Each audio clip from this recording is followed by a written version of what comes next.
Question 1. Which organization is primarily responsible for creating and updating the list of high-alert medications to guide safety practices in U.S. healthcare settings? A. The Food and Drug Administration, FDA. B. The Drug Enforcement Administration, DEA. C. The Institute for Safe Medication Practices, ISMP. D. The Board of Pharmacy, BOP.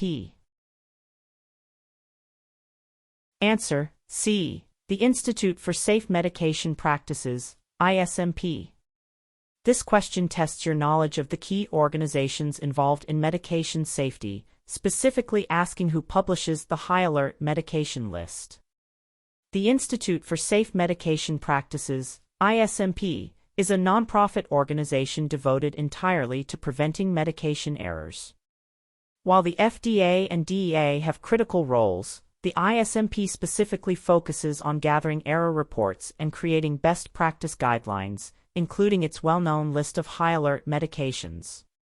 For example, the ISMP list highlights drugs like insulin and heparin, guiding hospitals to create special safeguards for them. Think of the ISMP as the nation's medication safety watchdog. Question 2. A fatal error can occur if methotrexate, a high-alert medication, is dosed daily instead of weekly for non-cancer indications like rheumatoid arthritis. What is the most critical safeguard to prevent this error? A. Dispensing it only in a 30-day supply. B. Verifying the patient's diagnosis and confirming the weekly dosing schedule. C. Applying an auxiliary label that says take with food. D. Storing it separately from all other medications. Answer: B. Verifying the patient's diagnosis and confirming the weekly dosing schedule. This question focuses on a specific, well-known risk associated with methotrexate, a high-alert drug. The keyword is safeguard for preventing a daily versus weekly dosing error. Verifying the patient's diagnosis and explicitly confirming the weekly dosing regimen with the patient or prescriber is the most direct and effective safety check. For non-cancer uses, methotrexate is almost always taken once a week, and a daily dose can be toxic. For instance, a pharmacy computer system might flag the prescription, prompting the technician and pharmacist to double-check the patient's chart or call the doctor. Always remember that for methotrexate, the dosing frequency is just as important as the dose itself. Question 3. What is the primary purpose of using tall-man lettering, e.g., hydroxyzine and hydralazine, for certain medications?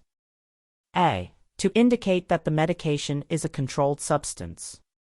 B. To make the drug names easier to pronounce for patients. C. To draw attention to dissimilarities in lookalike/soundalike drug names. D. To highlight the recommended daily dose of the medication. Answer: C. To draw attention to dissimilarities in lookalike/soundalike drug names. The concept here is understanding a key strategy for preventing medication errors with lookalike/soundalike (LASA) drugs. The term tall-man lettering itself is a clue, suggesting it's a visual aid. This technique uses uppercase letters to emphasize the parts of two different drug names that are not the same, helping pharmacy staff and nurses distinguish between them. This prevents dangerous mix-ups, such as grabbing hydralazine, a blood pressure medication, instead of hydroxyzine, an antihistamine. Here's a simple tip: tall-man letters make the different parts of the names stand out to prevent a mix-up. Question 4. Why must concentrated potassium chloride, KCl, for injection be removed from patient care floor stock and prepared only in the pharmacy? A. Because it is a light-sensitive medication. B. Because it is extremely expensive and prone to theft. C. Because it is a controlled substance regulated by the DEA. D. Because it is lethal if injected undiluted. Answer: D. Because it is lethal if injected undiluted. This question assesses your understanding of the specific danger posed by concentrated electrolytes, a class of high-alert medications. The key is knowing why KCl is so tightly controlled in a hospital setting. Concentrated potassium chloride must be diluted in a larger volume 4 bag before administration because injecting it directly can cause immediate cardiac arrest and death. By restricting its availability to the pharmacy, hospitals prevent the accidental administration of an undiluted, lethal dose by a nurse on the patient floor. Always remember that concentrated electrolytes like KCl are never to be available in patient care areas and must always be diluted by the pharmacy. Question 5. Which of the following is a critical safety check that must be performed when dispensing any type of insulin? A. Ensuring the patient has a valid driver's license. B. Verifying the insulin type and concentration with the prescription. C. Checking if the patient prefers a vial or a pen for their first fill. D. Asking the patient to sign a consent form for high-alert medications. Answer: B. Verifying the insulin type and concentration with the prescription. This question tests the most crucial step in safely dispensing insulin, a major high-alert medication. The keywords are critical safety check. Verifying the exact insulin name, e.g., Humalog versus Humulin R, and its concentration, e.g., U100 versus U500, is paramount because an error can lead to severe hypoglycemia or hyperglycemia. Different insulins have different onsets and durations of action, and different concentrations mean a different volume is needed for the same dose. For example, giving a patient U500 insulin when U100 was prescribed would result in a 5-fold overdose. As a technician, always double-check the specific brand, name, and concentration of insulin against the prescription before it's dispensed. Question 6. Due to the high risk of severe respiratory depression, which class of high-alert medications requires careful patient counseling and often falls under a REMS program? A. Statins. B. Opioids. C. Antibiotics. D. Proton pump inhibitors. Answer: B. Opioids.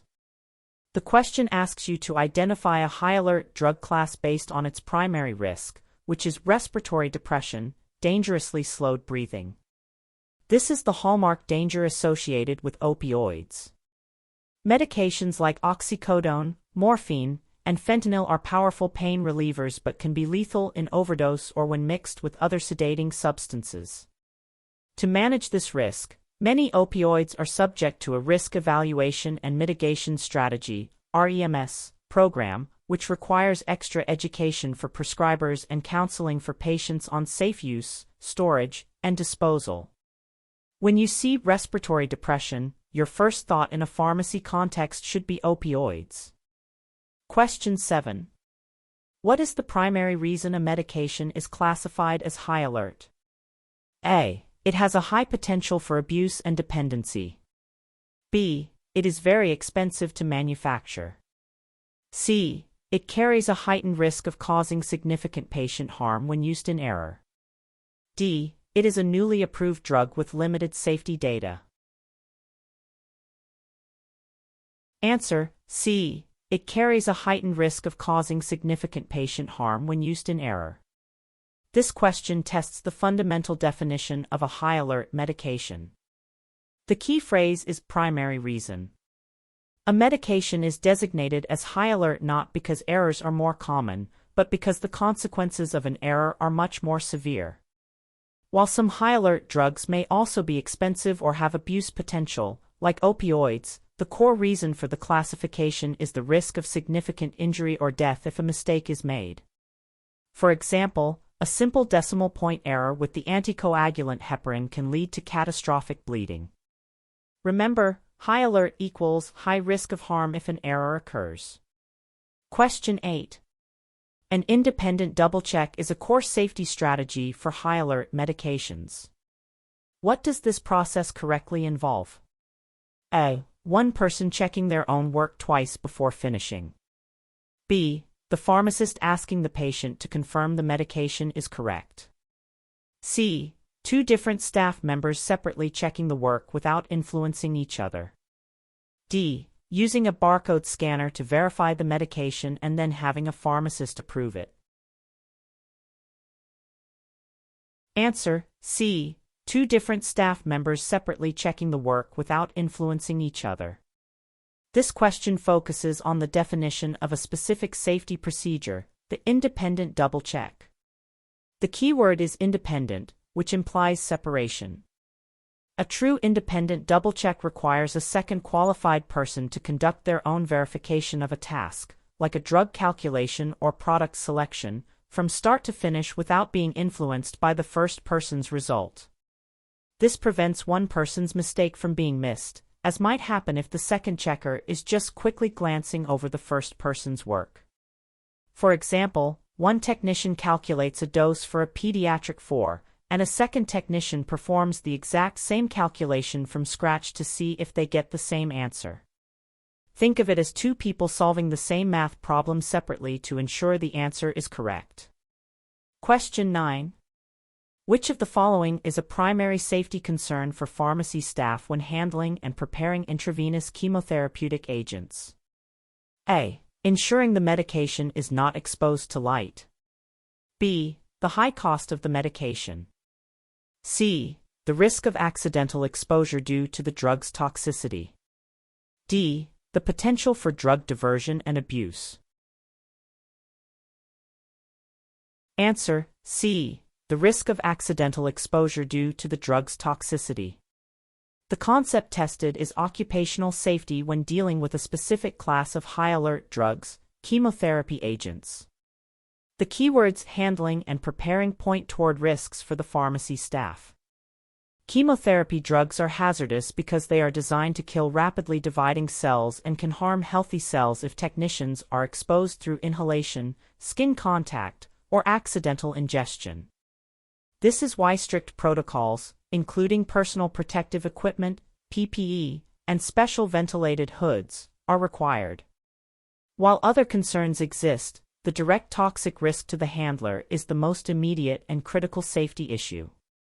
Always remember that preparing chemotherapy requires special training and safety gear to protect the preparer. Question 10. A patient taking warfarin, Coumadin, should be counseled to maintain a consistent dietary intake of which of the following? A. Vitamin C. B. Vitamin K. C. Calcium. D. Iron. Answer: B. Vitamin K. This question tests your knowledge of a critical drug-nutrient interaction for a common high-alert anticoagulant, warfarin. Warfarin works by inhibiting the effects of vitamin K, which is essential for blood clotting. If a patient suddenly increases their intake of vitamin K, found in leafy green vegetables like spinach and kale, it can counteract the medication and make their blood more likely to clot. Conversely, a sudden decrease in vitamin K intake can increase the drug's effect and raise the risk of bleeding. The key isn't to avoid vitamin K, but to keep the intake consistent day to day so the warfarin dose can be stabilized. Question 11. What is the significance of a black box warning on a medication's package insert? A. It indicates the drug is a generic version of a brand name medication. B. It is the FDA's most serious warning about potentially life-threatening risks. C. It signifies that the medication is only approved for use in a hospital setting. D. It means the medication is part of a risk evaluation and mitigation strategy, REMS. Answer: B. It is the FDA's most serious warning about potentially life-threatening risks. This question is about understanding the highest level of warning issued by the Food and Drug Administration, FDA. The term black box warning refers to the literal black border placed around this information in the drug's labeling.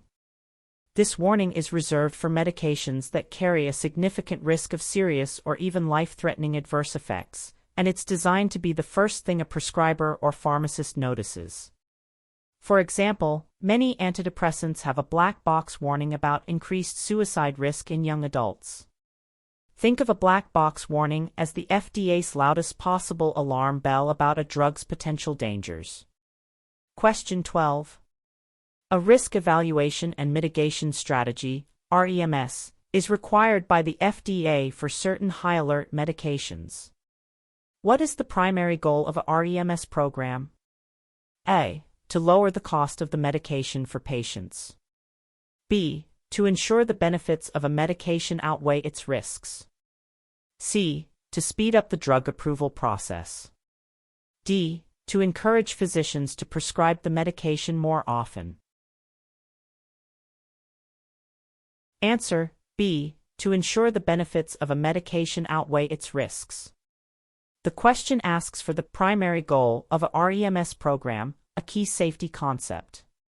A REMS is a specialized safety plan that the FDA can require for certain drugs with serious known risks, to ensure that the good the drug does, its benefits, is worth the potential harm it could cause, its risks. These strategies go beyond standard labeling and can include required patient counseling, special certification for prescribers, or patient monitoring. For instance, the drug isotretinoin, Accutane, has a strict REMS to prevent fetal exposure due to the high risk of birth defects. The core idea of REMS is managing known, serious risks so that patients who need the drug can still use it safely. Question 13. A serious medication error can occur if a neuromuscular blocking agent, e.g., vecuronium, is stored near or mistaken for which of the following? A. Saline flush syringes. B. Common vaccines. C. Oral antibiotic suspensions. D. Topical steroid creams. Answer: B. Common vaccines. This question highlights a specific, dangerous storage error involving neuromuscular blockers, NMBs, which are high-alert drugs that cause paralysis. The key is identifying a lookalike storage or packaging issue. NMBs have been accidentally administered when stored next to vaccines or other medications in refrigerators, sometimes in similar-looking vials or packaging. Giving an NMB to a conscious, non-intubated patient causes complete paralysis, including the muscles for breathing, leading to respiratory arrest and death. This is why NMBs should be stored separately, often with bright, fluorescent warning labels. A good way to remember this is to keep paralyzing agents far away from routine medications to prevent a fatal mix-up. Question 14. Heparin is a high-alert anticoagulant often dosed in units. A common and dangerous source of error is confusing the standard heparin concentration with which other product? A. Insulin. B. Vitamin B12 injection. C. Heparin flush solutions. D. Saline for injection. Answer: C. Heparin flush solutions. This question tests awareness of a classic concentration mix-up with the high-alert drug heparin. The keywords are confusing the standard heparin concentration. Therapeutic, high-dose heparin, used to treat blood clots, is available in concentrations like 5,000 or 10,000 units/ml, while heparin flush solutions have a very low concentration, e.g., 10 or 100 units/ml, and are only used to keep 4 lines open. Accidentally administering the high-dose therapeutic heparin instead of the low-dose flush can cause life-threatening bleeding. To prevent this, vials of different heparin concentrations should have very distinct labeling and may be stored in separate locations. Always check the heparin concentration carefully, as it's a common source of serious errors. Question 15. Intravenous magnesium sulfate is a high-alert medication often used in obstetrics. An overdose can rapidly lead to which of the following life-threatening conditions? A. Severe hypertension and stroke. B. Anaphylactic shock. C. Respiratory or cardiac arrest. D. Uncontrolled bleeding. Answer: C. Respiratory or cardiac arrest. This question assesses knowledge of the specific toxicity associated with a particular high-alert medication, magnesium sulfate. The key is to know what happens in an overdose situation. While magnesium sulfate is used to prevent seizures in preeclampsia, too much of it can suppress the central nervous system and relax smooth muscles to a dangerous degree. This can lead to loss of reflexes, respiratory depression, slowed breathing, and ultimately cardiac arrest. For this reason, patients on 4-magnesium sulfate require close monitoring of their breathing, blood pressure, and reflexes. Remember that an overdose of magnesium sulfate can paralyze the respiratory muscles, making it a critical high-alert drug. Question 16. Which of the following medications is generally not considered a high-alert medication according to ISMP guidelines? A. Warfarin. B. Insulin. C. Amoxicillin. D. Intravenous potassium chloride. Answer: C. Amoxicillin. This question requires you to identify which drug does not belong on a list of high-alert medications. The key is to recognize the common high-alert classes.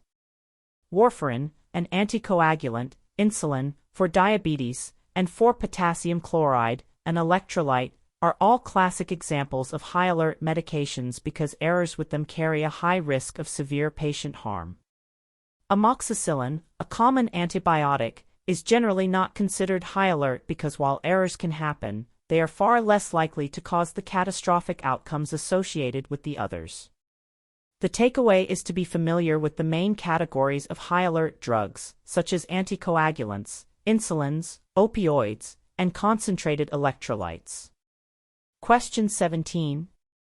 Hypertonic saline, sodium chloride solutions with concentrations greater than 0.9%, is considered a high-alert medication. Where should it not be stored? A. In the pharmacy's main inventory. B. In a locked cabinet in the pharmacy. C. In automated dispensing cabinets on nursing units. D. In the pharmacy's refrigerated section. Answer: C. In automated dispensing cabinets on nursing units. The concept tested is the safe storage of high-alert electrolytes, similar to the rule for potassium chloride. The keyword is not be stored. Hypertonic saline, e.g., 3% or 23.4% sodium chloride, can cause severe neurological injury or death if administered improperly or too rapidly. To prevent accidental selection and administration by staff on the patient floors, it should be removed from general floor stock, including automated dispensing cabinets. By keeping it sequestered in the central pharmacy, an essential safety check by a pharmacist is guaranteed before it is dispensed for a specific patient. The rule of thumb is that highly concentrated electrolytes should not be readily accessible outside the pharmacy. Question 18. Besides insulin, which class of oral medications used for diabetes is considered high alert due to the risk of causing severe, prolonged hypoglycemia? A. Biguanides, e.g., metformin. B. Sulfonylureas, e.g., glyburide, glipizide. C. DPP-4 inhibitors, e.g., sitagliptin. D. Thiazolidinediones, e.g., pioglitazone. Answer: B. Sulfonylureas, e.g., glyburide, glipizide. This question asks you to identify another class of diabetes medication, besides insulin, that is high alert because of its potential to cause dangerously low blood sugar, hypoglycemia. Sulfonylureas work by stimulating the pancreas to release more insulin, regardless of blood glucose levels. This mechanism means they can cause significant and long-lasting hypoglycemia, especially in elderly patients or those with kidney problems. Other oral agents like metformin have a much lower risk of causing hypoglycemia on their own. Therefore, sulfonylureas are designated as high alert to ensure careful dosing and patient monitoring. Question 19. The ISMP designates certain drug pairs as lookalike/soundalike, LASA, risks. Which of the following is a classic high-alert LASA pair where a mix-up could be devastating? A. Amoxicillin and ampicillin. B. Vinblastine and vincristine. C. Ibuprofen and naproxen. D. Loratadine and cetirizine. Answer: B. Vinblastine and vincristine. This question tests your ability to recognize a critical lookalike/soundalike LASA pair from the high alert category of chemotherapy. While all LASA pairs pose a risk, the consequences of mixing up vinblastine and vincristine are particularly severe. These are both chemotherapy agents, but they have different toxicities and dosing regimens. A dosing error with either can be fatal. For example, vincristine has a maximum dose cap to prevent severe neurotoxicity.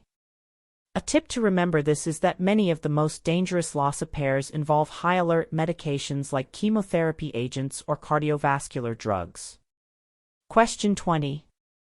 Inhaled and intravenous anesthetics, such as propofol, are considered high-alert medications primarily because they can cause which rapid and dangerous adverse effect? A. Kidney failure. B. Liver damage. C. Profound respiratory depression and hypotension. D. Severe allergic reaction. Answer: C. Profound respiratory depression and hypotension. The question asks for the main reason why anesthetic agents are on the high alert list. The keywords are rapid and dangerous adverse effect. Anesthetics work by depressing the central nervous system, which can quickly lead to profound respiratory depression, stopped breathing, and hypotension, dangerously low blood pressure. These effects are the intended therapeutic action in a controlled surgical setting but can be fatal if the drug is administered incorrectly, in the wrong dose, or without proper monitoring. This is why drugs like propofol are only administered by trained personnel, like anesthesiologists, who can manage the patient's airway and blood pressure. Question 21. When counseling a patient on a new prescription for an oral anticoagulant like apixaban, Eliquis, what is one of the most critical pieces of information to emphasize? A. The importance of taking the medication with a full glass of water. B. The signs of bleeding and when to seek medical attention. C. The need to store the medication away from sunlight. D. The possibility of mild, temporary dizziness. Answer: B. The signs of bleeding and when to seek medical attention. This question focuses on essential patient counseling for a major high-alert drug class, oral anticoagulants. The keyword is most critical. While all counseling points are helpful, the most important safety information for a patient on a blood thinner is to recognize and react to signs of bleeding. Patients must know to watch for unusual bruising, bleeding gums, nosebleeds, or more severe signs like red or black stools, and to seek immediate help if these occur.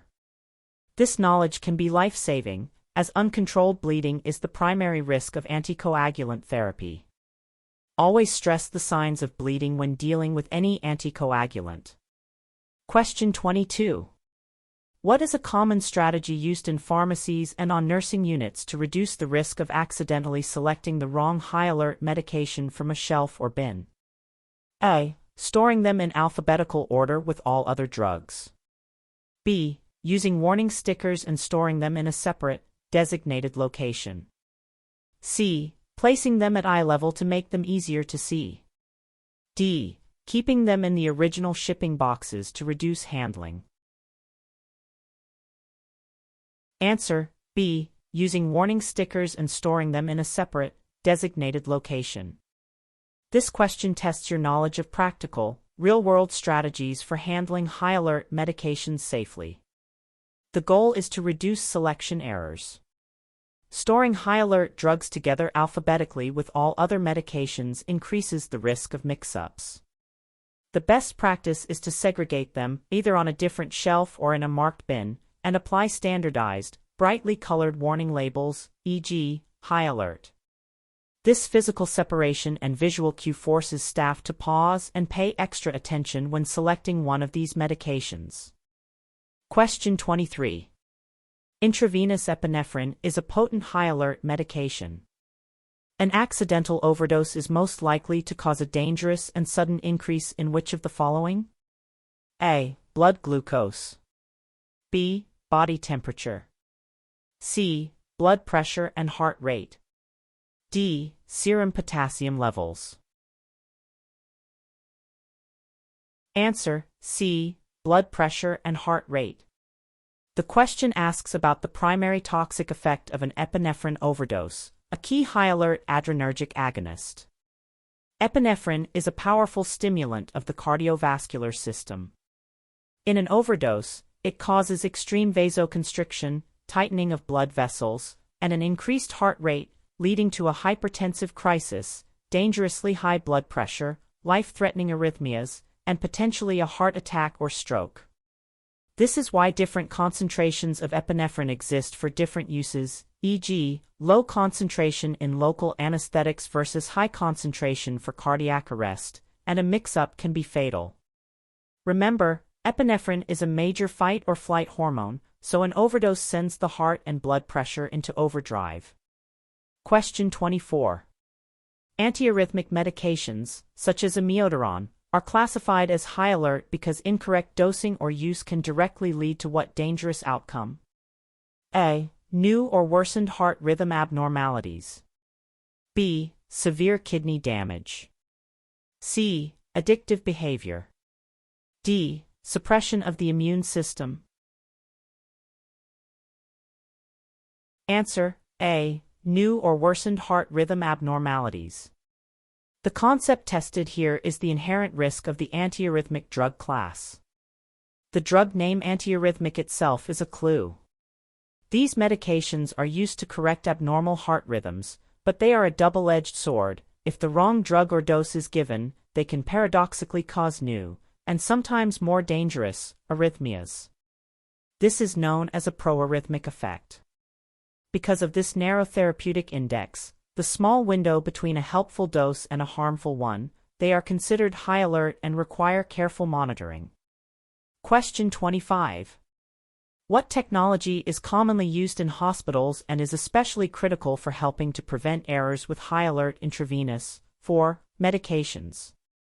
A. Automated tablet counters. B. Electronic prescribing systems. C. Smart infusion pumps with dose error reduction software.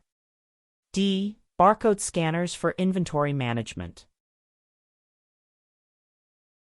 Answer: C. Smart infusion pumps with dose error reduction software. This question asks you to identify a specific technology used to improve the safety of 4 high-alert medications. While other technologies help, smart pumps are designed specifically for this purpose. These infusion pumps contain a drug library with preset dosing limits, a dose error reduction system, for high-risk medications. If a nurse tries to program a dose or rate that is outside the safe range, for example, a heparin rate that is 10 times too high, the pump will sound an alarm, preventing the potentially fatal error from reaching the patient. Think of a smart pump as an electronic safety net for 4 medication administration.